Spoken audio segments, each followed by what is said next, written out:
اور محبوب پاک علیہ الصلوۃ والسلام نے فرمایا عبداللہ یاد رکھنا، یہ نوجوان دوست میری بات لکھ لیں، پریشان لوگ میری بات لکھ لیں، جن کے پاس قوت فیصلہ نہیں وہ اس بات کو لکھ لیں۔ حضرت عبداللہ ابن عباس فرماتے ہیں میرے نبی پاک علیہ السلام نے مجھ سے فرمایا تھا عبداللہ سن، اگر ساری دنیا مل کے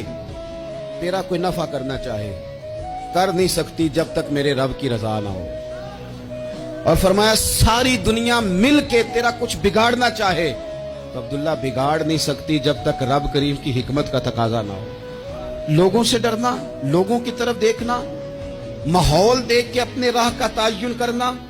ہر بندے کے خیالات کے مطابق ڈھلنے کی کوشش کرنا، فلانا نہ ناراض ہو جائے، فلانا نہ ناراض ہو جائے، وہ جس نے ہونا ہو جائے، بس رب رسول ناراض نہ ہو۔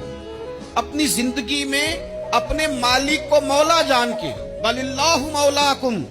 اللہ تمہارا مولا ہے، وہو خیر الناصرین، وہ بہترین مددگار ہے، توجہ جب بھی کریں رب کی جانب کریں، اپنے دل کا قبلہ درست رکھیں۔